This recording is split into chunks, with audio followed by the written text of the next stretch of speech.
Ladies and gentlemen, we are getting back in and we are going to the second match of the day. This one still featuring one shot, but now we're bringing in Gaimin Gladiators. Speaking of bringing in, we brought in Tanner for this one. We moved Connor out. I got it right this time, Cookies. I'm sure you'll happy to be to know that.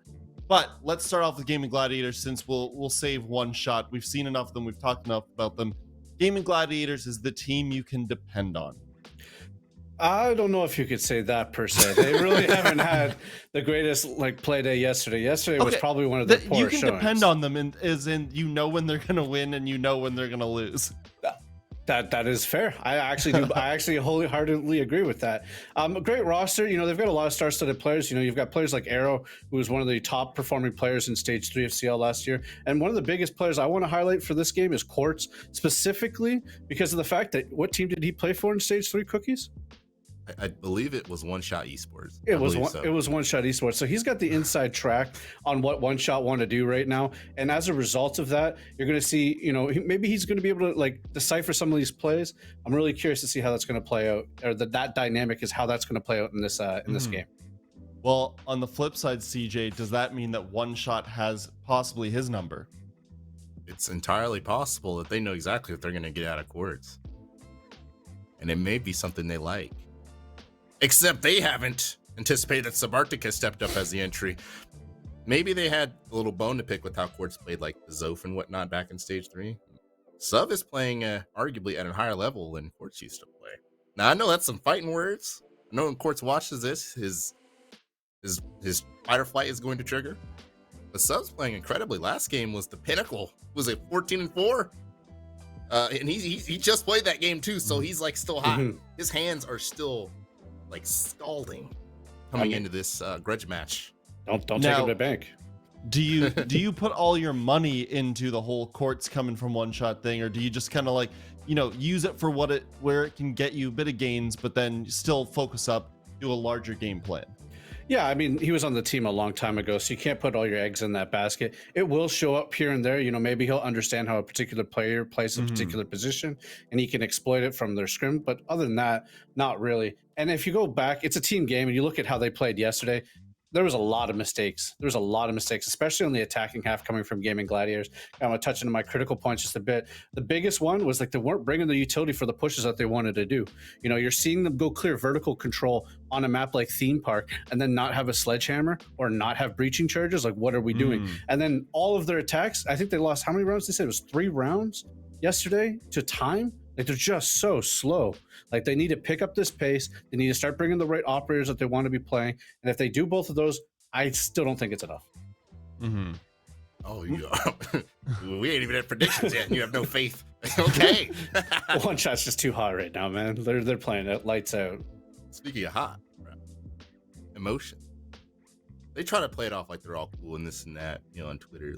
We play words today. Deep down, they want to choke slam Quartz out of the league. They want to eliminate them from any sort of contention in the playoffs later on this year. Well, you want to make sure that you show that you made the right decisions, right? The right roster changes. And trust me, these guys try to play it all nice, but deep down in their brains, losing this type of game literally decides your mental health for the week. And I'm not even. Those guys are going there. And the thing is, right? You have to manage that. You can't just be like, oh my God, I want to beat Quartz so bad. You can't focus on that too much or whatever. In reverse, I want to beat One Shot so bad. Because if you focus on that too much, you start doing dumb things. You start maybe over peaking, ego peaking, maybe playing scared. There's so many different emotions that affect how you play directly. Watch out for that. Keep a close eye on the little micro decisions people like to make. And of course, you talked about tempo. Gaimin's tempo stinks. They're very boring. One Shot plays a lot of maps. In a way that they will punish poor tempo, that's for sure. Absolutely. Well, Tanner, in this map veto, they have to blast Bank out of there immediately. There's no way you can let them play this map that they are just fresh and comfortable on.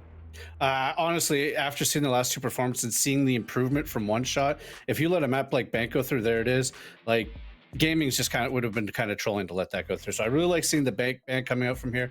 Cafe, when we go and look at Cafe, that's a map that, historically Gaimin Gladiators permaban, so nothing new there. Villa, another map that is both teams kind of play. theme, obviously you're going to ban the theme part. And I think you're kind of narrowing it down to an equalizer map, which I think is going to suit one shot quite a bit because of the fact that courts might know some of these micro plays. A lot of these plays where, you know, how they play a certain position will really matter. It kind of impacts how they want to hold things down. So if they start going to like an equalizer like club or border, and there it is, we're going to club, I think that actually benefits one shot quite a bit. And that's a map that they haven't lost on. They haven't even dropped a point on. They've played it twice. They've won both games, and they've looked good on both of those games. And it's a game that, you know, Gaimin Gladiators, they've been kind of rocky. You know, they've only got 2 points, or so they have 3 points over 3 games. So they've lost it once, overtime lost once, and went to OT and they won once. So it's a map that both teams are comfortable on, but I feel like one shot still just have that edge. Do you think, Cookies, when we see this go to Clubhouse, do you think that that's somewhere that Gaimin Gladiators intended it to go, or do you think it kind of just was like, you know, the lesser of all the evils? I think based on their pattern of bans there, they banned quite literally every new map. Now, obviously, one shot's been auto banning Sky all stage, but they literally banned all the new maps, and it clearly is trending towards let's go to another boring map with our boring play style and see what happens. And quite frankly, I think our predictions make a lot of sense here. I think one shot's the type of team I've seen them on club. They like to sit on breaches, like as defenders, run out on you like that. I mean, it's just like Gaimin doesn't have that bone in their body, and you have to kind of get that way on Clubhouse. You have to kind of get crazy with it. There's some little instances where, you know, for example, in Raptors, you have to sit in a specific spot. Of course, I know you love to talk about this little, I guess, a little window on Raptors where you have to sit. One shot's even shown good potential there, Kilo in particular. So I just don't see Gaimin having a good time on this map. That's just me, though. Well, what's Tanner? What do you think Jonah's thinking would be here? Because I'm not going to say this is a done and dusted for one shot, but this is an uphill battle for Gaimin Gladiators for sure. I mean, I'll definitely try and look at, you know, what Gaming's got going from. They got Quartz on their side. That's a big deal. He knows a lot of the intricacies. There is recent VOD footage for one shot on this map. Like we just saw them play it against TTK the other day. We saw how they like to use the Thatcher. There was a pretty good breakdown from the casters on how they like to play the play around the Thatcher. So, you know, there is that ability. If Gaimin did their homework and they prepared, you know, they could go into this and know exactly what one shot want to do. That being said, it's still an equalizer map. It's still who's feeling hotter. And, you know, there's players like Subarctic. He's just popping off the last couple games. And he was historically one of their weaker, like, performing players in terms of, like, stat-wise. Not saying he's performing weak, because he's been performing really well. Yeah, stat-wise. Stat-wise only. But, like, he's every pick last game that he had, impact every game. No exit frags, just finding them. It was amazing. Well, CJ, does that mean if you're Gaimin Gladiators, do you go in trying to play Clubhouse like the vanilla map it is? Do you just try to go as basic, stick to the rules, or do you try new things, try to throw something at the wall? You know what happens often on Clubhouse is teams don't let you do what you want to do. So, for example, you're trying to attack the basement. They're not going to just sit there. Well, they shouldn't just sit there on site and let you do what you want and just whatever. They're going to roam and they're going to make you work for it, especially if you've seen. Of course, we talked about there's film on One Shots Club. I mean, there's plenty of gaming film that you can giggle and laugh at and come up with ways to prevent them from doing what they need to do. And if you throw a wrench into their cog, Gaimin Gladiators it's just, they don't have that consistent action player. Yeah. That's just simply not what Quartz is. And I'd say it's actually Jolton that's been that person for them, which if you look at the roster, it's not what you would expect. You would have expected maybe someone like Quartz just likes to step up in that regard. It's usually Jolton. And if it isn't Jolton, it's nobody. And that's a problem. It's an exploitable problem. Well, what we're going to do right now, apparently the boys still need a bit longer of a break. So we're going to flip to a quick break, just a few minutes. Go grab your snacks, get ready for this one, because when we come back, there's going to be tons of action.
Might be a new game for Gaimin, but at least for one shot, maybe by the end of this, it'll just be a change of scenery. I am Lynx, joined by Fellow, and this is the time. Will Gaimin be able to stop One Shot on a hot streak these past couple days, and what has overall been a very solid season for them? Or, John, do you think it might just falter?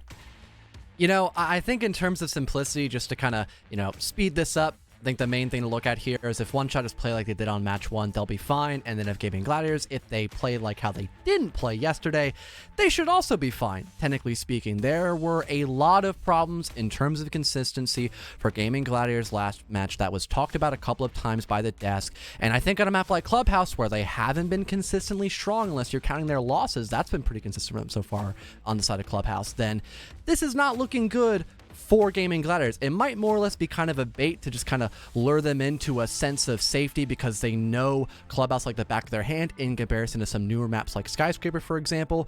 Whereas for One Shot, they might need to just scrim a couple of times, just kind of, brush off the dust from their strat books, and then they'll be ready to go, especially since in general they're a much more consistent team on paper in comparison to Gaimin Gladiators. So it's looking like as of now One Shot should technically take this lead, but I'm hoping to be proven wrong. Yeah, we'll just have to see. Of course, one of the big things going into this game is, can Sabarktic keep up his performance? We saw him, as CJ and the desk mentioned, multiple times, and as you all saw, if you watched Game 1, 14-4 by the end of their 7-2 victory. So not exactly a lot of rounds played, and he still managed to average about 2 kills a round at that. So will he be able to keep things going? Will One Shot be able to keep things going? Let's find out as we hop into our second map of the day, Gaimin Gladiators versus One Shot on Clubhouse. Guess we'll get to go hop into the bands in just a few seconds. Mentioned consistency, probably bound to see maybe some, default bands leading around that point of that consistency. Probably the Thatcher, maybe the Habana or a Maverick, for example, as well. And then the rest will just kind of follow up after that as well. We already have the Maverick being banned, so that's one of the few operators I had mentioned. And normally you don't see the Thatcher manage to escape the ban phase, especially on a map like Clubhouse, but you can sometimes go for the Habana instead. But today will not be that day. Thatcher is still banned. And to his credit, to shout out Tanner, behind the scenes, he predicted that we might see a Maverick Thatcher ban today. And what do you know? Very true. We see it come out. Both teams historically have banned Maverick on Clubhouse, so instead, Gaimin Gladiators will fill the void, take down the Thatcher, and what do you know? Cade is banned out as a result. Pretty standard, at least for that combination for the attack and the defense, so then you have to decide, do you want to take down the Mira, or do you want to take down the Valkyrie? On a map like Club, Valkyrie, probably the safer bet. Court's adding in a little bit of funny banter over in the all chat. Swaylin will respond as well. That is the one thing to be a little bit concerned about, is still having that mirror on the board, especially for the site, for example, of Church and Arsenal. If you're a team that prefers to go on that anger game, Mira can be a powerhouse to almost fully stop anybody from working their way inside of blue, for example, or even heading down into your main stairs. So it's something to note, especially if one of these two teams wants to end up bringing her out eventually. She's also very good at the top floor site of gym and bedroom as well. But so far, we are not going to see that Mira in play, as we're going to have a mostly roam-centric style for One Shot heading on this first round, as they opt to go for Church and Arsenal and whip out immediately that Castle and Vigil combination. And normally what we see here with the addition of the Bandit as well on Basement is a lot of those Bandit batteries placed above the site. Well, if they want to go for a roam, of course. Sometimes we'll see like Jacuzzi wall fully reinforced, we'll see CC wall fully reinforced, and Bandit batteries placed on both of those. This time, 2 Bandit batteries are already placed, NVK allocating some down below. He might still use his remaining 2 here to electrify that CCTV wall if he wants to just deny an entry point for the attack, to make Slippery and Sabarktic's time on this roam a little more easier, and he'll do just that. Well, it seems like we got the full extension hopping in through CCTV, like we had briefly mentioned, involving the Bandit batteries, so there is a lot of potential here for a general time stall. And still having operators like the Smoke, for example, on Swaylin, having those hatches opened up. If there is an immediate site hit, for example, there could be easy resistance being fled in by One Shot. Again, the Smokes just waste some time that allows the rest of One Shot to, fall back from the roam game into sight. So it seems like everything has been accounted for so far. And although I did briefly mention the chance of going for a Dirt Rush, it doesn't seem like Gaimin Gladiators want to tease that option, and instead will go for a rather default top to bottom clear, getting that Jacuzzi wall opened up in the first minute, and having the Ash player, of course, just kind of lurk around near strip as well to have some of that first floor pressure established as well. Kilo, the first one, defending the breach in this case, though Jolton rips open the wall that he was standing in front of, so he'll back off or at least just slightly before that. Sykes now filling the gap left by One Shot's defenders, who are now all going back towards red stairs. Kilo will open up one hole, a vantage point to look through as the attack makes their way on over, but he too will likely join the rest of his team in moving down below towards the site. You've wasted about a minute and a half so far of Gaimin Gladiators clearing out those mute jammers, opening up some of these floors and trying to set up for the rest of their clear of the middle floor. Half the round gone just by wasting time on that second floor. That's a solid win for One Shot. As long as they can waste a couple more seconds as well, that could definitely weaken the vertical pressure. Thankfully, we are going to have at least the buck on the board to get that job done, not only on the top floor, but also when we have Gaimin Gladiators work a floor lower as well. They can weaken that actual site position as well, being held by One Shot. Seems like they're playing a bit further back near that Arsenal side of the map, though, expecting that vertical play once they have given up this roam pressure. And really the only roamer still alive currently is Kilo, but with the fact there hasn't been a lot of actual flank watch in terms of drones or even claimers, as Quartz still has both of those claimers in his back pocket, there could be a huge potential for Kilo to pop off in the final 50 seconds. There is, though Gaimin Gladiators still with 7 drones on the board, not feeling any pressure to take some drones off the flank and maybe turn their attention towards the site. Kilo's got to be wary where he steps. Gaimin Gladiators have the capacity to catch him on this flank, but whether or not those drones are in the right position, that is to be determined. They are heavily focused now looking down towards this site. They'll spot one just on the other side, tucked in the corner of that church wall. He's the first one to go down, or at least somebody close by. It's NVK on the Bandit, playing in long, who goes down to Jolton with the buck.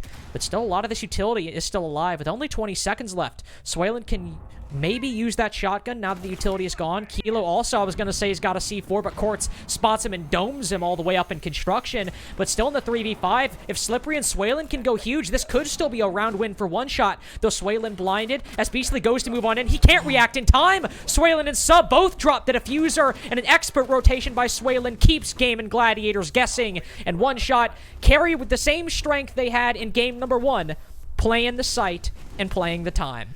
An extremely slow reaction off that flash play. Smoke was fully blind and slightly exposed from that hard breach, yet he still wasn't punished for that, and it just seemed like Gaimin Gladiators were just taking too much time, despite the fact they had a relatively decent roam clear overall and relatively decent time management as well. The only person to slip through their fingertips happened to be Kilo, but he did absolutely nothing on that roam game. He was immediately shut down once we hit that 30-second marker, and it was a 5-on-3 for Gaimin Gladiators, but the fact they still weren't able to deal with the smoke and still deal with some of that heavy team play that One Shot were improvising in those last couple of moments, it was still a defensive round win. And now we're going to actually be able to get to see one of the main sites in play, or at least one of the more tertiary sites, by mistake. CCTV and Cash Room heading around to no gym and bedroom and no bar stage just yet, Carter.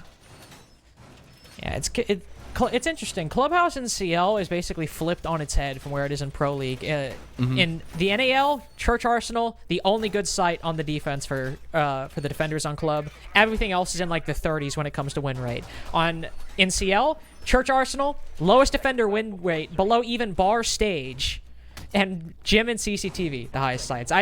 That's one thing I noticed going into the day, and I just thought it was funny, and I wanted to mention it, because I can. So we'll see if CCTV for One Shot proves to be the same. They're running a similar lineup. They got that Bandit to make up for the lack of a Cade, but beyond that, you can expect Kilo probably to hold the garage with some magnets and ADSs. It's not going to be anything that Gaimin Gladiators aren't used to.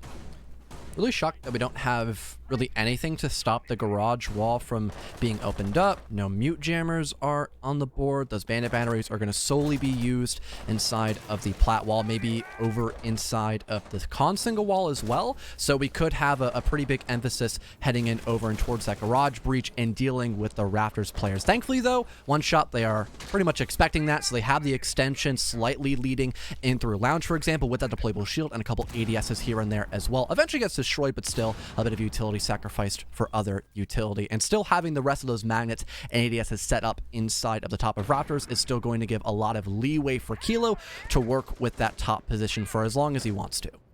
Slippery and NBK in a little bit of a tricky position right now. Well, they can make use of the angle they have at their disposal. I was going to say they'll have to rotate in front of Quartz with that LMG, which is, of course, problematic. But on a long angle, they take down Jolton, who had those nades and was trying to apply some pressure to the CCTV wall. Now completely gone. So NBK making a good use of the limited map control he had at his disposal. He'll fully back towards the site. No point in trying to contest too much. He'll leave the I suppose the work to mainly be done by Subarctic, who might have a hole below CCTV, but both those bandit batteries are still up. Court's now the only one who can apply some of these nades, and what do you know? It's shocked by the ADS. Unless Sykes can shoot those from below, CCTV wall is not getting opened anytime soon.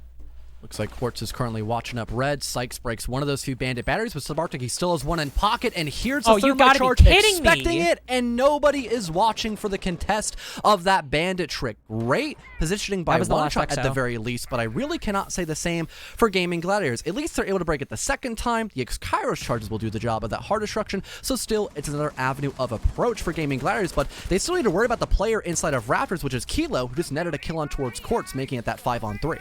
This has been an unforgivably sloppy late round coming from Gaimin Gladiators. Quartz had the angle opened up to kill the bandit, now ends up falling to the Raptors player, and what can Gaimin Gladiators really do? Clear garage with no utility and only 30 seconds left? I mean, it's possible. They spot out Kilo, who was giving himself away, trying to get aggressive, but One Shot still have that man advantage, still have some utility with a C4 and a smoke canister still on the board, and Gaimin Gladiators, if they want to push garage, have to quickly flood into this position, and it doesn't even seem like they're doing that. You have Sykes creeping up red stairs right now. He gets a big kill, takes down Swalen in that spot, though Slippery trades it out by vaulting out of Jim. NVK suffers quite a bit of damage as well. Sykes really the only one awake for Gaimin Gladiators in round number 2. He triggers a Banshee, and now he's the only one to cover Beastly, vaulting into CCTV window, but there is no time to put the bomb down. He doesn't want to play it in front of Cash, but unfortunately for Beastly, with a Banshee right next to him, there's simply not enough time to even get close to position.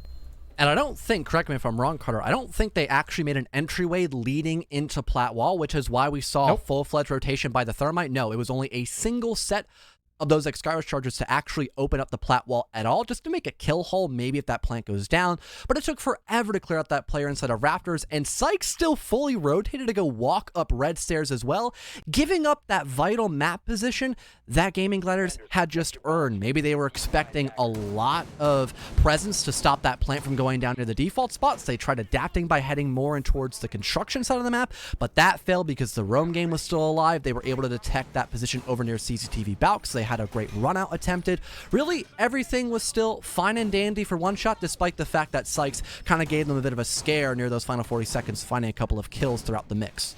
Yeah, One Shot, especially in round number 2, just running circles around Gaimin Gladiators. We'll see how things fare on Gym Bedroom. So One Shot haven't really faced too many problems so far, or even then problems that they haven't had an answer for. They'll extend fully into CCTV and Cache, as can be expected. The main question there is, will teams reinforce Plat Wall, or will they leave it soft? This time, One Shot trying very much to stop Gaimin Gladiators at the door. Plat Wall full reinforced, Mute Jammer placed on it, so no bandit batteries, but still trying to squeeze as little bit of extra time as they can to stop Gaimin Gladiators from getting towards the site. Seems for Gaimin Gladiators so far, they might opt for a more direct approach. They already had a drone kind of waltz in through Logi. It seems to be more of a main stairs play being implemented by the attack. They don't really want to deal with that full-fledged extension. They might want to try to play for more of the numbers advantage, expecting One Shot to have a bit of a slower rotation back towards the site. But so far, One Shot has been everything but slow. They've been very adaptive, like they were in their first matchup of the day and the one they played out yesterday against Aqualix. So this play actually might backfire, especially if their player of Quartz ends up dying trying to play for this grenade position underneath, as you're going to have no one applying any damage in the side of main stairs. But they might be able to take One Shot off guard. If Swalen just rotates in front of it, all it takes, a couple well-placed shots by Quartz, and there's an opening pick. Oh, no. Well, speaking of, well, I suppose things that aren't well-placed, Jolton whiffs a nade, and one that actually costs him a little bit. Arrow and Jolton both taking damage there, and all they get is, well, they spot somebody in CCTV, but that's incidental. They take a couple shots, couple strays their way. They dodge the majority of that damage for the time being, but now they're worried about CCTV, an area of the map they have literally no presence on, and they're giving a free angle for One Shot to contest Metal Balcony. Even though they've opened Jacuzzi Wall, if they try to move in, they could just peek from CC and shut that down. Just seems to be saving their utility for nothing at this point. Almost all the nades have been used, but yet no flashes were to help remove those ADSs, and only Jolton has one left in his back pocket. We'll go for the toss-up, but the information has dried up at this point, so it finds absolutely nothing. It's still this 5-on-5, 70 seconds to go, and really the only thing that Gaimin Gladiators have left are those flashbangs, but at this point, are they going to be all that much help, Carter? I'm not too sure. Another problem here, Gaimin Gladiators running low on drones. I mean, there might not be a lot of flanking potential for one shot, so they have that going for them, but any little bit of intel they want to get might not be all that viable if they start getting a little bit sloppy with it. They're just sending it in anyway. 2 players on main stairs right now. Subarctic takes a little bit of damage from Sykes just sitting behind Quartz. Both LMGs trying to hold control of main stairs as firmly as they can. One spotted and shut down, though it's actually the spear that Quartz is wielding. Reduced ammo count, but he hits the one bullet that matters. They managed to take the opening they needed. 5v4 with only 30 seconds left, but still some solid positions for one shot. Swaylin tucked inside the quarter in Jim. Ooh, no! Misses some very important sprays. Beastly takes virtually no damage, shuts him down, and this is what they needed. Slip might get one, but they have the coverage to put the bomb on the floor. There's NVK in construction, but the reinforcements blocking his way. He's got to creep in, and Jolton shuts him down. Subarctic 2 fails to get active. Slippery is isolated, constricted inside of logistics, and it's Quartz pushing up main stairs that really made things for Gaimin in that round. And the one thing I really loved there by Gaimin Gladiators was the fact they didn't overextend. They knew that a lot of that positioning by One Shot was still more towards the construction side, near Master, also over near Logi, so they didn't really push all that much into both Logi or Master itself. They found the kill on the player who's actually up near weight room / gym. They found that one, made it the 5-on-3 as well as Quartz, also from main, like you had mentioned, found that opening duel as a win. So they just kind of proxied around both the actual bomb set itself and kind of near the hallway that was also leading into bathroom, as they did hop in through that rotation hole as well. I like the discipline there, at the very end by Gaimin Gladiators, but everything but the kill department just was not working out for them at all. And if we saw a bit more volatility there by One Shot in the final 30 seconds, that could have still been a round win for them. Now they get to go down to basement, which volatility wasn't even really what won them that previous round, was it? I mean, sure, they started to get mobile inside of the site. Saw Swaylin rotate all the way around after getting a couple kills. Keep Sykes guessing, unable to get that final kill to win the round. Or, well, the second to last kill, I should say. It was a 2v3, to be fair. Or 2v2. But it was still One Shot, just holding steady. Not getting too crazy, just playing their positions, especially Swaylin inside of Church, that just forced Gaimin on their back foot and never really moved the way they needed them to. Here, don't really see too many off the site. I mean, we have Kilo there again. We had NVK up there earlier, but they gave this up at about the minute 15 mark, and I don't see any reason why they wouldn't go by the same game plan this time. At least the early fallback will allow them to kind of play for numbers once again, those final few moments. And if Gaimin Gladiators once again just struggle with clearing out those key areas of the map when they go in for the bottom floor push, then it doesn't really look like it's going to be all that favorable for them. They did have a relatively decent start, though, in the early game, still getting that jacuzzi wall opened up, having someone play near strip, and still having the man advantage. They won the opening duel. That was Jolton onto NVK, and we also had somebody as well catch Kilo off guard as he was trying to go for a power play near the construction hatch. So in the beginning, it was still good for Gaimin Gladiators, but again, their late round conversion, it was very sloppy, and so far, they've already burned off a whole minute on the board, and they haven't even gone down a single bit of vertical play. Seems a bit concerning for them, but not the end of the world at this very moment. Yeah, this was, again, about where Kilo and NVK rotated off last time. Ooh, NVK with a devious angle right there, but unfortunately doesn't find the two attackers playing around middle balcony or around master bedroom right now. Hope that maybe we'll see Kilo and NVK give up on that flank like they did last time, as you mentioned. Shut down. Didn't really pan out all that well for One Shots. Maybe here, you wasted that minute 15, minute 30.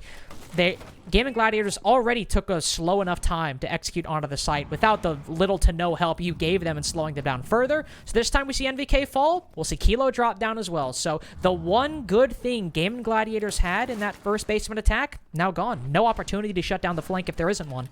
Seems like for Gaimin Gladiators, they are a bit slower on the overall workaround, heading down a floor lower eventually, and also getting this kitchen hatch opened up as well. Just about over 50 seconds here, and really the fact that A, they haven't found that opening duel like you had mentioned, Carter, and also with them being just about 10 seconds slower in comparison to the last time we've seen this attack pushing through on the Church and Arsenal defense, that really could be the make or break here. They still have to worry about the toxic smokes, still have to worry about all of this safety net that One Shot had been building up over time, and they have even less seconds to work around all that util as well. The Swaylin using that utility to great effect. VX Kairos now able to find some purchase on that church wall, so Swaylin's position a lot more tenuous. There's Quartz right there to take him down, but only puts him to 1 HP. Swaylin somehow gets away from that. Very miraculous that happens. A nice shot by Arrow. Beautiful into blue. Jolin just sends it, drops down into into the site. And how has this happened? A 1v5, make that a 1v4 as Swaylin gets one impactless frag. But in a matter of 3 seconds, Gaimin Gladiators just send it and everyone is dead. And it seemed like despite they were very low on time, Gaimin Gladiators were still incredibly composed about that final push. It seemed like they knew what objectives they had to accomplish there. Halabana still got triple ball opened up and was at least able to force the smoke back to a degree where he wasn't all that important to keep away a majority of Gaimin Gladiators. And this time about, we had a bit more of an emphasis actually heading in towards Kitchen, and Jolton was able to go huge, finding 2 incredible kills to make sure that play around actually a bit farther away from Church wasn't all that much of a problem, and it really weakened any kind of power plays that One Shot wanted to go for in those final 10 seconds. So honestly, like I mentioned earlier, great composure by Gaimin Gladiators to, despite the fact they had little to no seconds, they still had the element of surprise against One Shot and were still able to take the round win. We'll try out basement a second go around as, again, even though it was a borderline flawless round for Gaimin Gladiators, it came down to what amounted to 5 seconds of rapid fire action, but everything else was really going One Shot's way. Didn't flank, kept the 5v5. See what they change this time, as maybe just luck going their way could be the deciding factor if they don't switch things up too much. Gaimin Gladiators also running things back pretty much the same, though Jolton switched to the Sledge last time. Now he's back to the Buck. The only real, I suppose, tangible difference, Skeleton Key a little bit more versatile, no nades this time, but again, John, talking about the adjustments both these teams are making, it didn't really come down to that last time, did it? No, apparently not.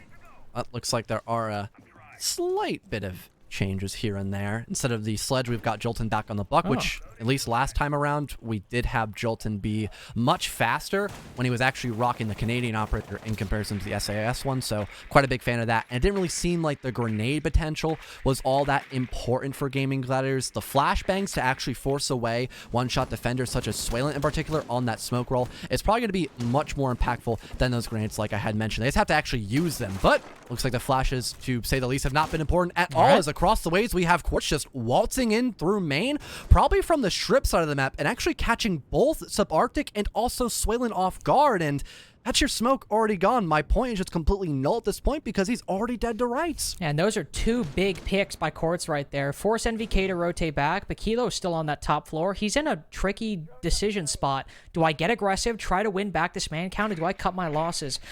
Most times, the best option is to go with the first one. Try to get some kills on that middle floor or try to get active on the site. But here, there's 4 to 5 players he's looking at right now, and he doesn't have a lot of time to run back if he's spotted. He might be able to catch them in time, as Sykes also takes a peek down below. But, ooh, this is looking dangerous for One Shot. Well, we've got minutes still to go. Kitchen hatch being opened up. And yeah, this is just looking quite deadly for One Shot. Again, we had that huge element of surprise factor for Gaimin Gladiators. They immediately hit the site, especially hopping down to that kitchen hatch. And the one thing that could have been favorable for One Shot was the fact it was still at 5-on-5. This time around, though, they've got the flank being attempted. Kilo does have the fallback, but didn't find anything except a little bit of damage dealt towards himself, and only trading that back just slightly to Gaimin Gladiators' side. But they're not all that worried about that. 40 seconds left. They still have the 5-on-3. They still have Finka boost, and they still have tons of flash grenades to still keep One Shot at a distance. But it looks like Kilo is reattempting this flank, but gets immediately detected and falls back once again. I have to admire Kilo's persistence there, as look, he's still on secret. He's going for this again. Slippery the first one with a kill for One Shot in the final 30 seconds. NVK about to be in a very bad spot as 5 flashes all land next to him. That covers Beastly's drop. And who can cover him? There's Sykes on main to watch the cross, but NVK can get 2! Or no, 1 lines up, but the other bullets collide into the locker. He's not able to cut down Beastly in time. The only one who really seemed to have the spirit still in him was Kilo, but Jolton has outflanked the flanker and given Gaimin Gladiators the lead. So to start off the bat, we had a brilliant rundown by Quartz, who was constantly moving in through Strip just in case anyone got a bit too aggressive near that middle floor. He could punish. That ended up happening on round 5, so he found not only one kill on one of the main entry players for one shot, but he found a second kill as well as Swalen, someone who can really keep you at a fairly far distance for such a long amount of time. That was immediately such a big sigh of relief for Gaimin Gladiators, as one of the big problems they had to worry about constantly on that church defense had to have been the smoke, and still saving up all the utility and perfectly using it just to force out the lone bandit and just make his life a living hell. It almost guaranteed that kill, or at least guaranteed a safe post plant, because Beastly had so much natural coverage and a couple players watching him as well. Well done by Gaimin Gladiators once again, and now because of this well played 3 rounds in a row, they actually take the lead in this first half. Yeah, overall, very, very shaky start for Gaimin. They've had a very excellent recovery from rounds 3 through 5, but it was their first CCTV attack. That was probably the worst round by a wide margin they've had on attack so far, so it would be fitting that if on this story of recovery in the first half for Gaimin Gladiators, if they can turn, which was unbelievably mishandled by Gaimin Gladiators. If they can turn this around, solid ending to get yourselves a 4-2 half. Of course, things started to spin out of control, was trying to minimize subarctic bandit tricking, which even with the floor exploded underneath him, he still got it off despite Quartz watching that very angle. So we'll see if they're able to counteract that here and actually open up CCTV with more than a couple X-Kairos. Yeah, I've got a strange hunch that we're not going to have that problem happen I would hope again, not. unless one shot potentially double downs on this actual first floor roam to almost guarantee that Gaimin Gladiators either waste so much time to get rid of those bandit batteries that they just end up giving up or just not being able to do all that much with the plat pressure, or they just, like I mentioned, do not get it done at all. Seems like Jolton already hops his way in through stock, tries to throw a grenade to break that shield, and it's just close enough to have that shrapnel connect on the shield, weakening NVK's position overall, forcing him back up near the top of red, and potentially allowing these bandit batteries to be destroyed via that vertical destruction. We still have Slippery, though, relatively close, kind of near bar, and is able to deal a bit of damage on towards Quartz, but so far is not in a close enough distance to actually help out Subarctic try to do that bandit trick. And with the help of those concussive blasts as well, Carter, the wall gets opened up easy peasy for Gaimin Gladiators. No hassle at all, especially in comparison to last time they tried getting that wall opened up.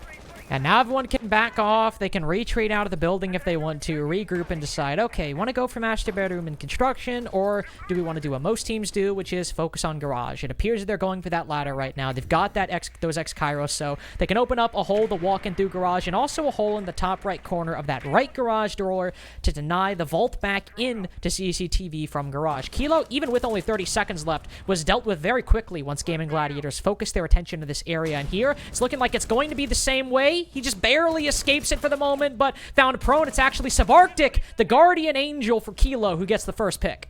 Still down, though. That's been communicated, so Gaimin Gladiators can most definitely confirm that one kill. Spots out the bandit. Great play by Arrow. Now 2 technically for the Habana, leaving just NVK and Swalen. And with 50 seconds ago, Swalen is still popping these gas grenades, but at least detects Quartz as he's trying to play underneath to stop anyone from stopping a plant via that mid-floor presence. Still at slight advantage over Gaimin Gladiators. They know exactly where both NVK and Swalen are. They just need to burn through the rest of these toxic smokes and can just hit the sites, no questions asked. Only one left, 10 seconds right there once the smoke gas dissipates, but Beastly on low HP. If he can catch him off guard, that could be a big problem for Gaimin Gladiators if Beastly even takes a little too much damage. They have enough to cover, though. Arrow in garage and Sykes on plat. This is very difficult. Swalen, even after popping that last one, will go down, try to shotgun default, but he might just go back upstairs to help NVK. Nice flick on Arrow, but not a missed one onto Beastly. Still the man with the diffuser, but both defender and attacker on 1 HP. Beastly's got to move. The Banshee is undoing, and they know his recent location. Swalen, can he get it from below? He'll go upstairs. He'll go for the peak. They have the hard pings with 0 seconds left. Beastly's a dead man planting. 3-3 for one shot. They stopped the comeback from Gaimin in the first half.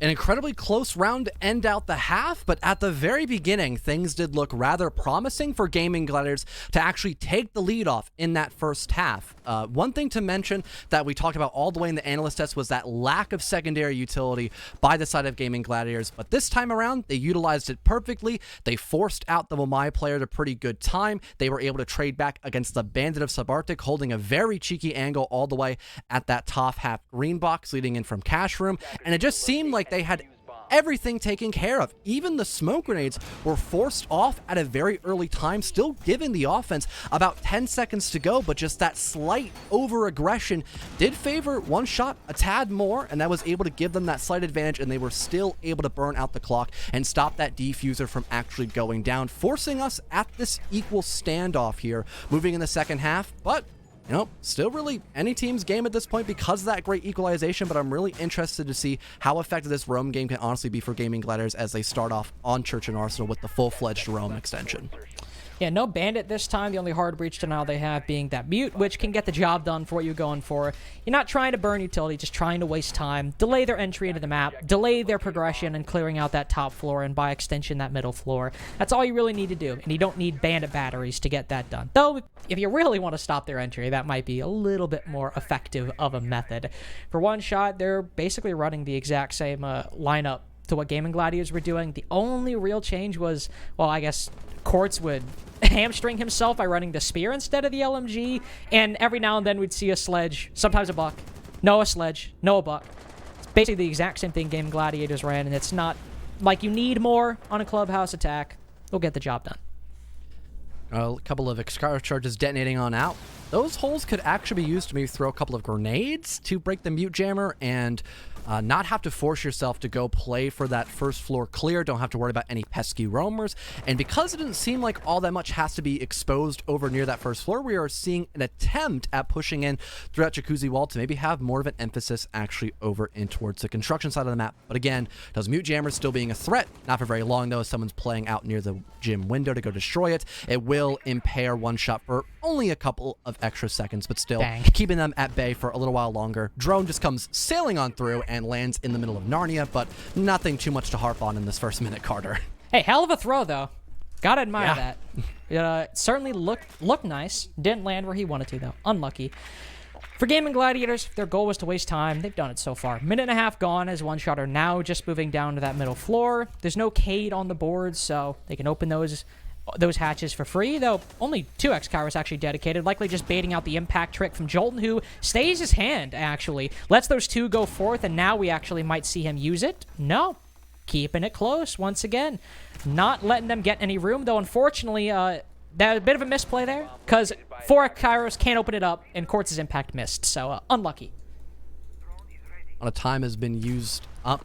Not all that much to be too concerned about, but especially now that all 5 roamers have been granted the option to go back in the site, you could still see that numbers game be a huge threat for One Shot, especially the fact there are still 2 nitro cells and a couple of impacts on the board. So definitely good kill potential here for Gaimin Gladiators. They just simply have to be at the right place at the right time for the next couple moments here, Carter. And because Quartz used his impacts earlier, Jolton still has 2 to impact trick that church wall, but a lot of focus on kitchen hatch right now. Quartz with a deadly angle. Ooh, spot slippery. Does about 50 damage as he sends a frag grenade over to the Thunderbird's very position, and the impact grenades work. They land on those exothermics. Kilo has nothing to open up this church wall. They've just got to send it down the hatch, and send it they do. Swaylin, no bullets even flying his way. They don't know. They've got no idea that Swaylin's in their very home planting the bomb. Quartz falls the moment he tries to stop it. The C4 gets a kill, but still comes out late. The bulwark for One Shot is this diffuser, and they've all retreated behind it upstairs to try and get their first attacking round. Beastly down below. He's got the shotgun. C4 pulled out as well, but Slippery's pulled back in response. He's able to survive that for the moment, but Beastly sticking it. They've got to recover. Sub and Slippery both do in time, but now Sykes and Jolton, with not much time left, they're falling to Slippery one by one, though it's NVK with the final gunfight as One Shot take round number 7 in the post plant.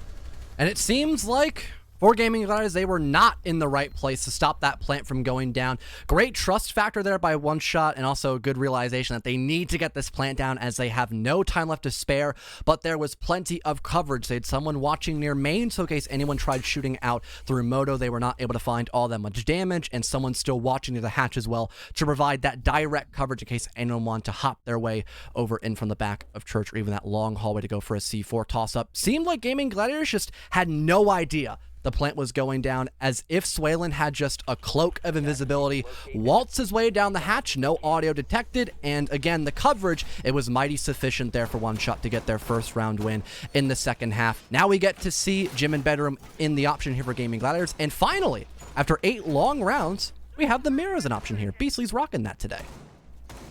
Yeah, we had the Valkyrie band, of course. Said might have been the greater of two evils to take down in the ban phase. And Gym is a site that, of all of these, probably the one we're most likely to see mirror. You place one inside a bathroom, place one on that logistics wall looking into construction as well. You don't really have two ready-made positions on other sites like Basement or on CCTV. Like, there are spots you can put a mirror, but there's nothing that really lends itself to the play as much as these two spots on Gym and Bedroom. And it can take what can sometimes be a tricky site to deal with and make it just a little bit more palatable. Well, especially if we have that heavy pressure off the bat near Logi, I can imagine at least one of these few mirror windows not being all that difficult.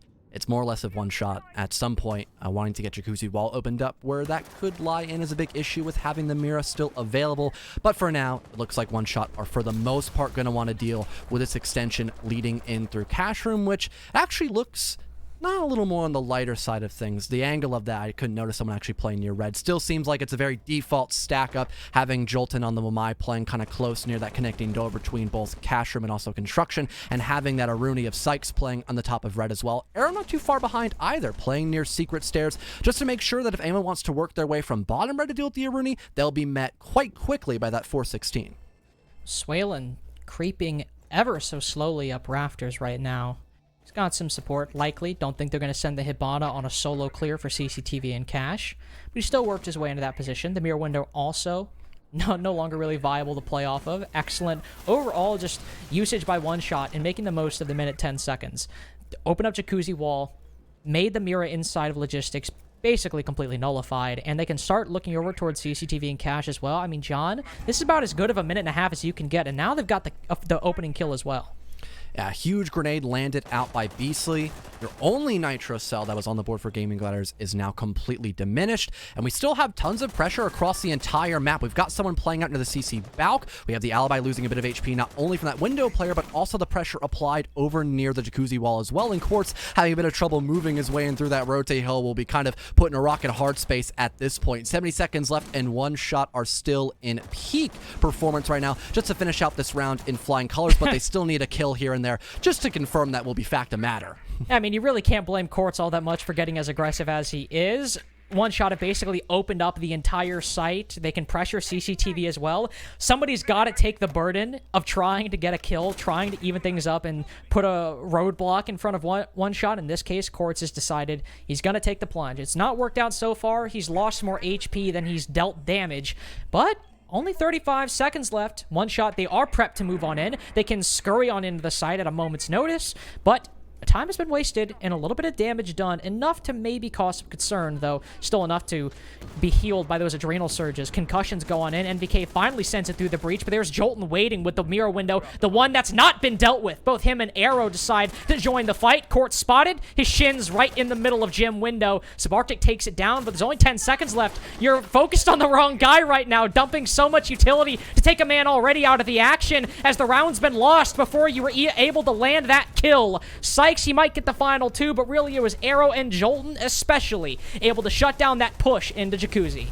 And for the general site hit, with there being a huge lack of time and no major element of surprise factor that one shot had, Gaimin Gladiators, they just hold some default angles. Like you mentioned, they still had the mirror window to play with, as there was nothing to actually destroy it from that key location and bathroom. So it really seemed like, although the man advantage was favoring one shot, there was still enough manpower at Gaimin Gladiators to still keep one shot at bay and still get the round win overall. And it seemed like the prioritization there by one shot just wasn't fully up to snuff for those final 30 seconds. We detected the Alibi still trying to be finished off, although she was basically out of the fight except for just being a human camera at that point. When you still had people still in bathroom, for example, there was still a presence inside of Logi, and instead of one shot, approaching that round, only focusing on maybe just the player inside of bathroom and also maybe one person around near that Gym position, they were still trying to focus on every little minute factor that Gaimin Gladiators was throwing at them, which was a key reason why they still ended up losing that round in comparison to how Gaimin Gladiators attacked that round in the first half, the same site. Now we'll go to CCTV. As Gaimin Gladiators bring the Bandit with the Cade off the board, they don't just want to rely on a mute jammer. Want to try and actively bandit trick if they can. They know that Hibana will be brought, but it's the Thermite that One Shot have had so far throughout their one attack previously, but given just how Clubhouse plays, likely going to try to exothermic CCTV wall. Hell, let's not give it to him for free. Let's try to bandit trick it. Let's try to stop them at the door. Swaylin will open things up inside a garage, as you could expect. Use that X-Kairos to cut off the rotation between CCTV, but now we'll see if they can deal with that player on CCTV wall more effectively than Gaimin Gladiators did on their first attempt. Well, overall, seems like the commitment will still be made by One Shot to go for that basement clear.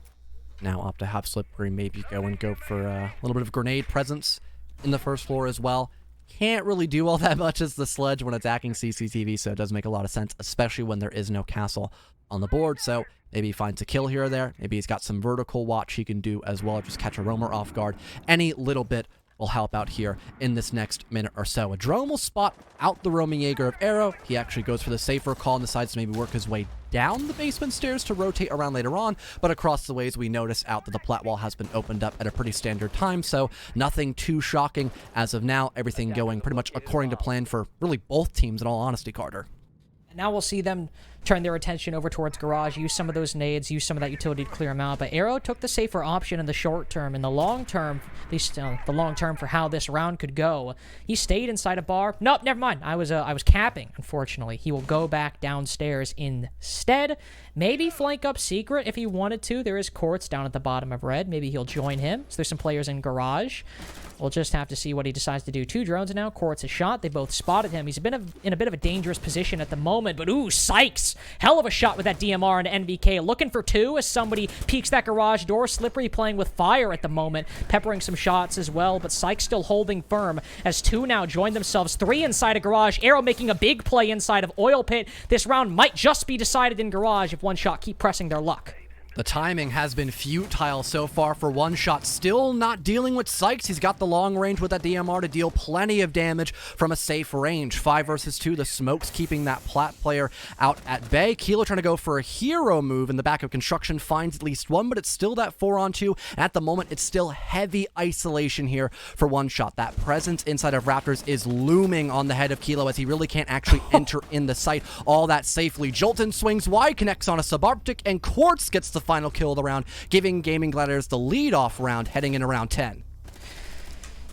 Able to open up plat wall, but as opposed to Gaimin Gladiators, who met their biggest problems in opening up that wall, it was garage that proved to be the biggest issue for One Shot to clear out. You had Sykes, who wasn't content to just sit behind a railing and say, "Oh no, my magnets and my ADSs are getting burned. What am I to do?" He said, "No.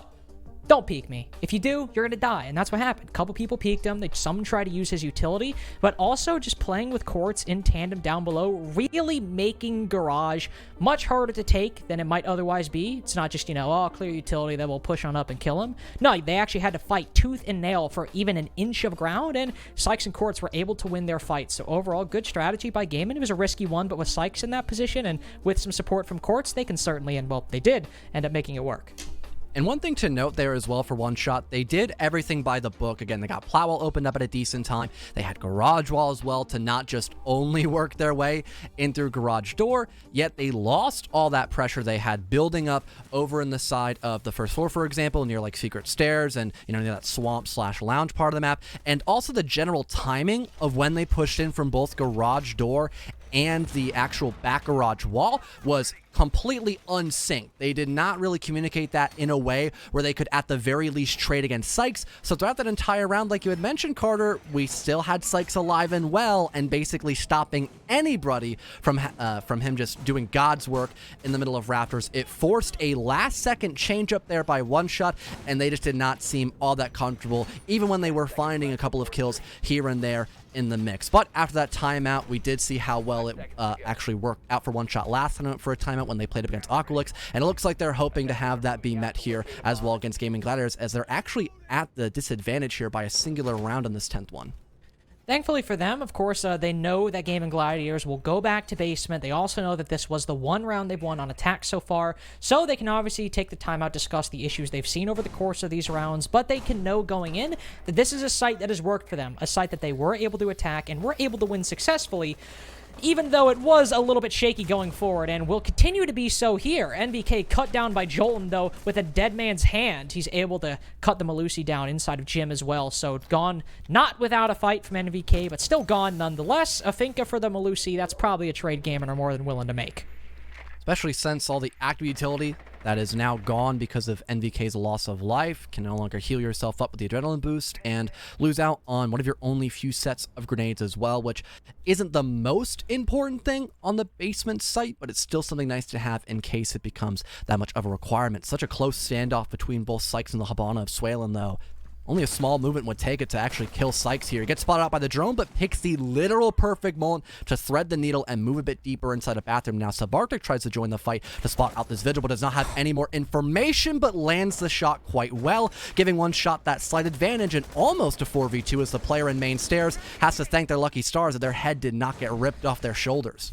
Yeah, I was a little bit worried right there as Subarctic and Swalen might have been operating a little incongruent, moving a little bit ahead or behind one another, but Subarctic is able to move in with that LMG, get a nice pre-fire onto the Vigil. So they've cleared out that middle floor. They have fully compensated for the early loss of NVK. They can open up this floor and start throwing in some nades, or at least opening up some holes with which to slice open the site. They do have to worry about a couple C4s, one impact grenade this time, but not nearly as much as they had to worry about previously, and even one of those C4s explodes completely far away from any member of the attack. So one shot, looking more rough than the previous time, but still going in at some solid odds. More or less, the trick, just try to waste any time, but it's not enough to really be all that worrisome here for one shot. That vertical kill was almost worrisome. That could have equalized things in a big way for Gaimin Gladiators, but Quartz is not able to land enough shots to confirm that one out. Still the 4 versus 3, still 30 seconds to go. The case in the back pocket of Kilo. It really is only a matter of moments before they drop down this kitchen hatch and try to go for the plant, but so far it looks like there is still an ample amount of players stacked up in church to try to stop that from actually happening. Yeah, you have Arrow inside of Armory, but more importantly, Beastly with that C4 in Church. He's prepped for it. He's ready. He's waiting. Once the call goes through, he'll toss it over underneath that kitchen hatch where Swalen will drop 2 times now on basement. But can it work? They throw in the concussions, and Slip gets a nice kill as Arrow pulls out. He's planted it in off spot too. Hopefully Beastly will miss this C4. Yes, a beautiful bait and a beautiful misdirection by Swalen. Gets the bomb on the floor. 2 times successful now on basement. Quartz and Beastly also both on low HP. The worst for wear Mute is the last one alive. Slippery might be down, but there's too many angles and too many players for Gaimin Gladiators to stop one shot from getting round number 5. Looks like the timeout worked wonders for one shot, as immediately after they'll take a rather strong round win against that Church and Arsenal defense. For the roam clear, it did look a little worrisome at moments, not having the best timing, but eventually they were able to clean themselves up a whole lot and manage to get that man advantage and still have plenty of time in their pocket to go for a rather safe execute. And because of that huge time frame that they still had, Carter, they actually allowed Slippery to work his way inside of dirt and have a perfect angle to make sure that actual site presence itself was non-existent and not a threat. Only that C4, which again, you talked about how it was baited out. One shot, they were thinking about that one error in the back of their mind, and they adjusted to it almost perfectly, able to equalize themselves now 5-5, going back into gym and bedroom as a site for Gaimin Gladiators. Now, of course, here, started out okay for one shot. I mean, they were able to put some pressure on CCTV and Cash, cleared out the construction mirror, naded Beastly as well, opened up Jacuzzi wall very quick, and then not much really happened, John. I mean, did something happen while I wasn't looking that, that one shot we're focused a lot on, or was it just a lot of sitting and waiting outside Metal Balk, sitting outside Jacuzzi, and not really able to make much progress in? I mean, now they're bringing the Flores, something different to last time, so maybe the addition of those 4 Rotero drones could speed things up, lubricate the gears for the attack a little bit more, but really didn't seem a big problem of utility, but maybe something that the timeout fixed. I mean, the main thing that was a problem, Carter, was just this mirror window, really. Jolton got away with too much just sitting in bathroom. There were no nades thrown out to actually, try to break it. There was no one playing for vert for that long of a time, if at all, for one shot. Everything else looked quite well. They had someone playing out on the balcony, able to deal tons of damage. They still found the opening kill as a win. Like you mentioned, though, they just kind of self-stalled inside a Jacuzzi and really all for not much profit. They'll immediately get the Jacuzzi wall opened on up, and if they want to actually threat Jolton playing here in bathroom, they can do so not only with some grenades, but also those Rotero drones, which might allow a lot of space to be created so early in this 11th round. You can hear them roll on in. We'll destroy the alibi clone in front of that gym window. Also provide a nice hole if anybody wants to watch, but probably just the alibi clone. Don't think we'll see anybody do that. Kilo will now also open up the CCTV wall. Anybody can rappel on this spot if they want to. Rappel on the balcony, I should say, to deny anybody from peeking that metal balcony. But it's still just another, not stall, just time of peace between these two teams. One Shot taking some time to drone. They have a drone watching that CCTV window, so excellent coverage. Not to let that angle get the best of them. But also still trying to work with this player, playing inside a bathroom. They use the X-Kairos, but Jolt with a couple impacts can destroy those. He's only got one left, though. He'll instead get aggressive, go for the swing, but Slippery, he's known about that since 2 minutes and 30 seconds. Yeah, good cutoff angle by Slipper to guarantee that opening duel as a win and remove that mirror window for the time being. Quartz can maybe fall back and try to play in that position, especially since he's in such a dangerous spot, but Slippery once again just waiting at a perfect spot. He's going to catch Quartz as well, making it this 5-on-3 for One Shot. Sykes is able to connect onto one with this peek over near CCTV window, but has to fall back and not overstay his welcome. But still, at this point, Carter, something has to be better than nothing here for Gaimin Gladiators. And now that they're ace in the hole, that Miro in bathroom is gone. They try to get aggressive, and whereas before they were able to hold out long enough for One Shot to push into them, they pushed into One Shot, and the attack now has the advantage. The utility as well, they'll send a nade all the way into sight. Doesn't find anything, just explodes midair with nothing else around. But they're going to push into the same spot. The big X factor here, Arrow, down below. He's got this hatch. If they get a bit sloppy when they move in, this could be it, but they've already accounted for that. Swalin's in bathroom. They've got to worry about construction and logistics, but they've evaded Arrow's line of sight down below. Swalen will continue crouching on in, trying to spot anybody. Goes for the plant in front of Logi wall, but there's Beastly waiting, but Slippery is too. Cuts the head off of the Mira, and now Sykes all the way off sight, and Arrow both have to come back. He spots one, outside on metal, but Arrow's not long for this world. Swalen hops off the plant, takes him down at a moment's notice. Slip, he's got a 3K so far. He's looking for a quad to send One Shot to match point. He's blinded the moment he peeks, and Slip can watch and hold for the time being. Swalen sitting on the bomb like a mother hen will send out one more flash to Slip, or will make the gunfight more in Slip's favor. And there's nothing really Sykes can seem to do. Do I push in through the doorway and die to a crossfire, or take the one in Logi and lose it to NVK all the way in bathroom? Match point for One Shot. Just like yesterday against AQ, the timeout seems to be doing wonders. And the X factor there really going to Slippery as well, being able to get away with so much just sitting out near the gym window and then fully transitioning over as, at least for One Shot, they spotted out how important Logi was to hold for the defense, so they had to remove that one power position as quickly as possible, even netting a third, almost a fourth kill altogether for just the sledge on that round. And I really like the change up there of having the floors available as well for One Shot. I mentioned it just briefly, but the ability to create space from the get-go, it allowed this smooth transition and that snowball effect really to shine in through for One Shot off the bat. They were able to get rid of that position over near bathroom with the mirror window that allowed Slippery to find one and also two kills, as Quartz had to get aggressive to work some sort of pick to remove that power position. Just everything went well for One Shot, and again, it just seems like they had the full checklist fully underway, and just nothing that Gaimin Gladiators could do in that position just to stop them from completing that checklist.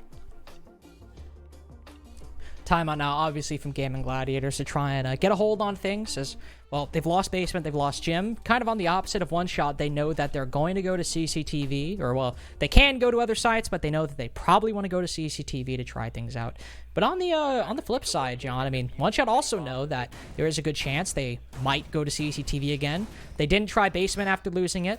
Probably might follow the same pattern once they lose gym. This could be still some time for One Shot to go over and plan their take for CCTV. Gaimin Gladiators will still run things back with the lineup they had before. The big thing here, if you recall, Sykes and Quartz both inside a garage, going pretty big and basically completely shutting down One Shot from clearing this position. Perhaps if One Shot are able to make a little bit better use of their utility and not all just swing through that doorway and also account for Quartz down below, this still could be a 7-5 victory, even with how well it looked for Gaimin. we could potentially see another adjustment made by One Shot. They've been a very adaptive team, especially after that timeout as well, like we've mentioned a few times. Maybe they want to go for more of a construction take from the very get-go, perhaps, and not want to go in through immediately both Plat and Garage. But with their lineup, it still looks like they'll be a bit more favored towards just going with the standard push altogether, still working their way to get that Plat wall opened up, still looking to go through Garage. And yep, that will be pretty much deemed correct in the first 30 seconds. We already have a kill hole made by the Kairos charges leading over from that Garage wall towards Raptors to maybe spot out Arrow early on. And we've got Kilo just waiting for those Rotero drones to try to break the bandit batteries, but it looks like the drone got a bit too close to the electric wall and it'll be destroyed. But thankfully, Subarctic, he's got plenty more util to actually utilize to break off those bandit batteries. Ooh, but Beastly will shoot one. Contemplate running up and putting another one on there, but no, he won't. Instead, he will run right in front of that open breach. So a little bit of a risky play right there. Only loses a little bit of damage, not from the balcony, but from a Rotero drone. So overall, a gamble that I suppose pays off in that he didn't die. So that's a win in my book, especially after that plat wall got opened up in the first minute. Subarctic also has a drone in sight with a bead right on Sykes' position. And again, as I mentioned earlier, not to sound like a broken record, but this was the spot that stumped One Shot last time. They've opened up plat. How are they going to account for this garage hold? I mean, the one simple thing they could do, Carter, is just have slightly better timing. They had all the pieces to the puzzle. They also were not fully aware of someone being near Swamp. They might expect that this time about, though. They need to have this coordination to a T at this point to manage to flush out Sykes. He's fully blind, but Arrow's here to back him up as well. Deals a ton of damage on a Swalen, but does not confirm the kill. Still at 5-on-5, and a great nade is tossed out by NVK to get that opening duel once again for One Shot. And now Arrow, he's relatively isolated for the time being, and still tons of util to greet him here in just a few short moments. But Court's still going big. Not in Garage this time. He's just right in front of the breach. He gets a kill onto Sub, holding that CCTV repel. All of Garage dealt with, though. Arrow, that's the problem with that gamble. If your other Garage player falls and you're sitting crouched below that window, you can't really vault back in. You're going to vault right in front of the breach? No. Courts has to help you and get that kill to allow you to rotate back. But the time was unfortunately too far gone for Arrow. The nade already landed at his feet. There wasn't anything he could do. Sure, a Gaimin Gladiators have the man disadvantage. That is certain. They've lost Garage completely. But they have a smoke canister. They have that C4 with only 30 seconds left. If Jolton can place one either at the hole, opened up potentially, we'll see if One Shot go through that soft wall or what they do. But instead, it might be the play up red that is the most flashy. But no, Swalen backs off. 10 seconds now wasted by that toxic canister. Kilo looking to run in through the CCTV breach. He'll potentially maybe bait out an exothermic. Not too sure what that was, but Beastly still has that C4. Kilo plants in the off spot, hopefully baiting out Beastly, but the C4 lands right exactly where he ran out. Slippery's got to go huge. He's got one. There's one on red, but he evades his line of sight for the moment. And as Gaimin peel back, we go to our first OT of the day just by a beautiful late round from Gaimin Gladiators. Not enough flashes to actually clear out the player in red, and just overall, I suppose not enough manpower either in general for One Shot just to confirm that as a win. Trying to get a little bit flash there in that round, as you had briefly discussed, especially in that red stairs position, but also the slightly off plant position leading in directly from the plat wall and not going default. A relatively smart idea, especially with that nitro cell being a pretty huge threat for One Shot overall, but it looks like the information was still spot on for Gaimin Gladiators to notice that one difference in the round, and we're still able to deny it overall. A great recovery round, I should say, for Gaimin Gladiators, as like you mentioned, they have now confirmed overtime and get to now to attack CCTV and Cash Room, as now One Shot get to go back on the defense after a very long time staying away from it. This was the one site win that evaded Gaimin Gladiators on their first half. They were able to win gym and basement, but CCTV was just a little too tricky. As One Shot, they went to it as their last site after they were starting to lose things on the defense. They were able to fix some of their mistakes and come back and end the half 3-3. So Gaimin Gladiators here. We'll see what they end up doing. They're able to minimize that bandit trick, able to push Subarctic off that garage wall, but then there was an angle within the site that ended up basically putting their garage clear on pause for the time being as they tried to deal with it.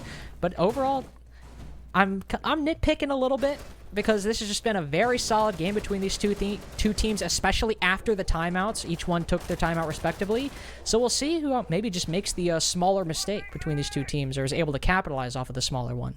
I feel like it hasn't been the big change-up of consistency like I was noticing out earlier in this matchup has actually been more or less inconsistency in between these two teams. A lot more inconsistency so far for the side of One Shot, and it looks like Gaimin Gladiators have really gone leaps and bounds in terms of improvement to really give it their all against One Shot so far in this best of one. For right now, a little bit of silence. Just gathering some information currently here for gaming as they are just about ready to begin to open up this plat wall, as we've seen done basically every single time Church has been, or pardon, not Church, sorry, CCTV has been in play, the other C-word bomb site on Clubhouse. But for now, it looks to not be working out all that well for Gaimin Gladiators, as the same problems we saw the first time this site was in play for One Shot is revealed itself once again for the Gladiators.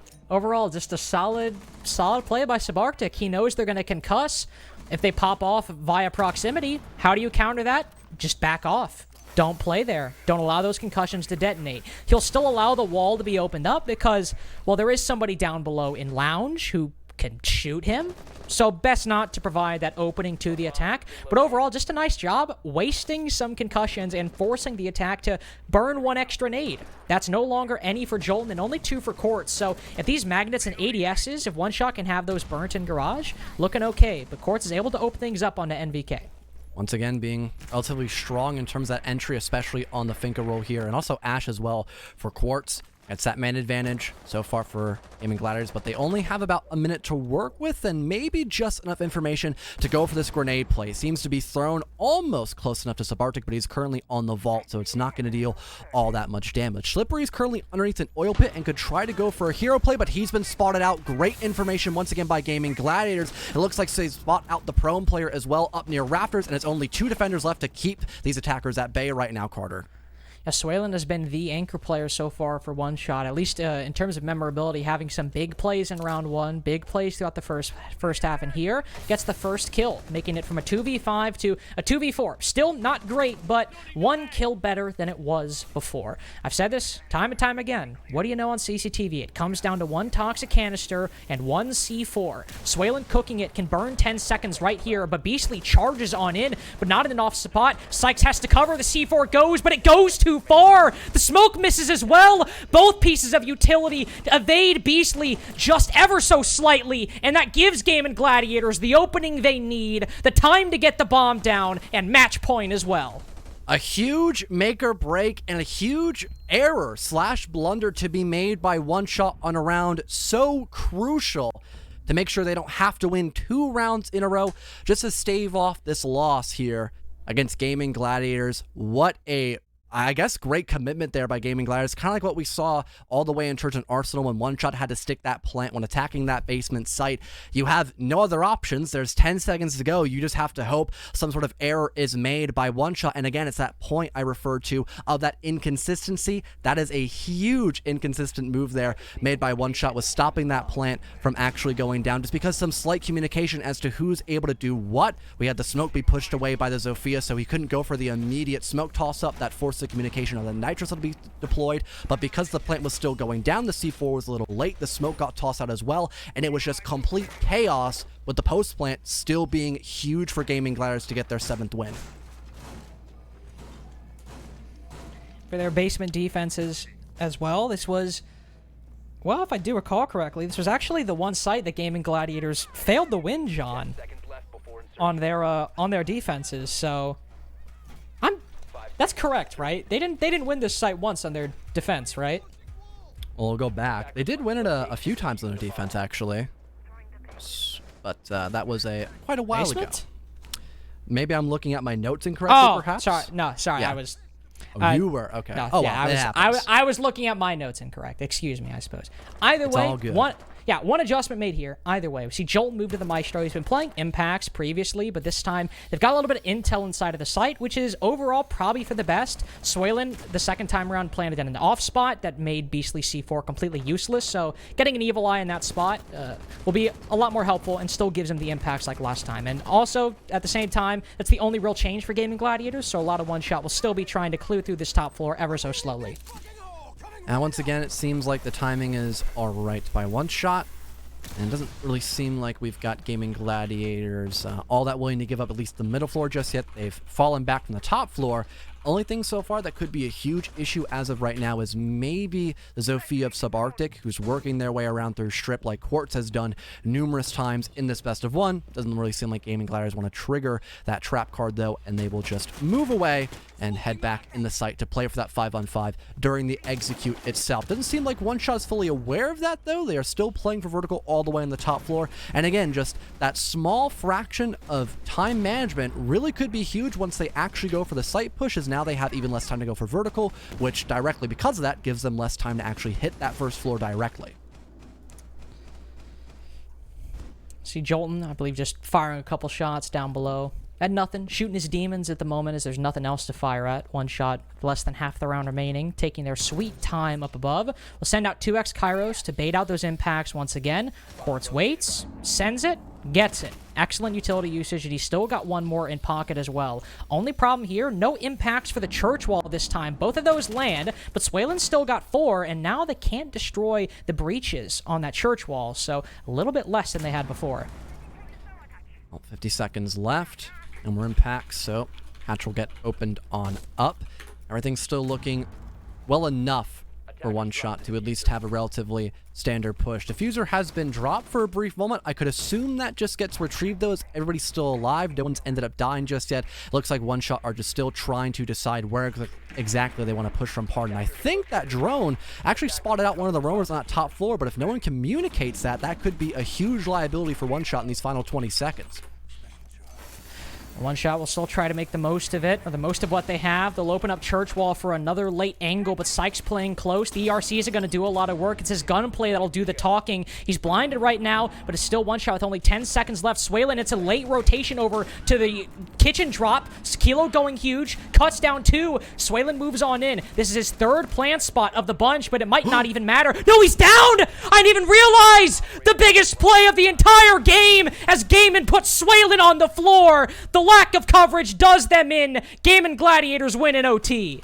And unlike last time when we saw that plant trick actually work out for One Shot, it's because they had the element of surprise, where that time around, it didn't really seem like Gaimin Gladiators were unaware of that play. No, they were fully noticeable of that and perfectly denied that defuse from being confirmed. 8-6 for Gaimin Gladiator, and it looks like, well, not only the side of the Gladiators will be laughing to the bank, but also Jonah, as he was not able to change his vote. Looks like he's stuck strong with Gaimin Gladiators, and it looks like he will reap the rewards, being the only one to win that one. The sacrificial lamb actually coming out on top this time around. Well, it is funny. It was not a mass exodus like some other days, but after seeing One Shot's dominant performance over West Garfield, most of us who had Gaimin, which I believe was me, CJ, you, and Tanner, we were like, oh, we're feeling One Shot now. We're on the One Shot train. You know, they got hot hands. They'd stop, and well, they got stopped. So unlucky for us, but hey, not unlucky for Jonah, and good game from Gaimin Gladiators. Again, our 1 OT game of the day so far. Maybe we'll have more today. But for now, we'll throw it back to the desk to break down that lengthy series between One Shot and Gaimin Gladiators. I'm not going to lie. I'm not even mad about the result, not getting my prediction correct, because we were treated, Tanner, to a match in this one. And going, if there's a game that goes the distance, you want it to be a game like this. I feel like both teams did well. They've also both made mistakes. You got everything in this game. Yeah, both teams were making mistakes, but both teams were having some great individual performances. You had performances coming out from Jolton, just absolutely clutching, especially in that overtime attack round. They were messing up on bandit batteries. They were too slow on clearing rafters, and then Jolton just took the game into his own hands, and he just got the job done for them. And then there was that one hatch drop earlier too. And then Quartz was a factor. And then on the other side, from One Shot, you got players like Slippery and Swalen coming out. They just had absolute great performances. Absolute treat of a game. I'm really glad we got to watch that. One thing I found really interesting throughout the entire match, CJ, was operator choices at various points, both on attack but mainly on defense. Like we have a match here where you've got the Thatcher and the Maverick gone, and you think you would see a lot more wall denial than we ended up seeing. Yeah, we didn't see a whole lot of that, did we? There was actually, in terms of repicking and 6-picking, actually want to talk a little bit about that. For One Shot, since they knew, I mean, again, you know this, as this is how repick works, and the way I'm about to explain it, right? You drone the site, You drone the setup, you see that Gaimin Gladiators is playing Raptors and that they're playing Cash and whatever. They didn't really use repick. They were hell-bent. I mean, hell-bent on trying to, and I think this is where they lost the game. They were hell-bent on trying to take Raptors on Cash. And I felt like, I hope you guys agree with me, that they could have maybe, you know, repicked a Capital in there, repicked a shield or something in there, anything to abuse the fact that, you know, repick is a thing. That wasn't the case. Ended up losing them, I think it was their last two attacks, almost. Or maybe they won. I think they choked out one of the Cash attacks there, but it's just like, I don't know. I feel like that was something that was missed opportunity for One Shot. And then, of course, for Gaimin, as you said, Brim, I guess I just forgot, man, it was an offer. I mean, and then other times they did, and you know, it didn't work out for them. Beastly actually shot his own bandit battery once, trying to kill a Flores drone that ended up getting us. It's just, it was a messy, sloppy, dirty, greasy game, and it was a grudge match in all the best ways, in all the ways that you wanted a Mm-hmm. game to be. But you know what? Guess who we're going to be talking to? None other than Quartz. Of course, we've got to talk to Quartz about this. Perfect. Quartz, I gotta say, we thoroughly enjoyed this match, but I gotta ask the elephant in the room question: what was it like facing off and beating your former team? It was a great feeling. Obviously, there was a lot of like taunt, I guess. And before the game, we were Yeah. I'm still talking to these guys every day, so it's like it was a fun game, obviously. And we play. So what we did is like we beat Nocturne for Sykes, right? We beat LSR for Arrow, and so I told the team today we have to beat them for myself. Yeah, don't leave you out of the loop here. Now, one thing I also noticed was from the start to the game to the end, the pace just kept picking up for both teams on their attacks, on their defenses, everything. The game just got more and more intense. Did you guys feel that as it was going along? Did you try to, or notice that you had to keep upping your pace?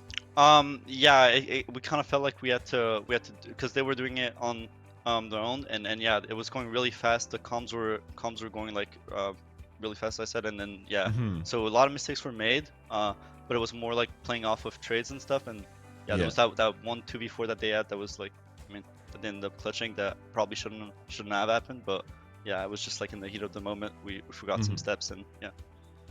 Do you feel like there's maybe or a bit of an advantage, or does it not play a factor at all that you're going up against a team that just came off of a match, so they're kind of having to switch gears, or does it not really play into effect? I don't think it plays that much into effect, especially since they won. It's like they're coming off a win, you know, and I think it was pretty dominant. So it's like I'm not sure if it played that much, but we're about to have the same treatment as we're playing Wichita Wolves in about an hour or so.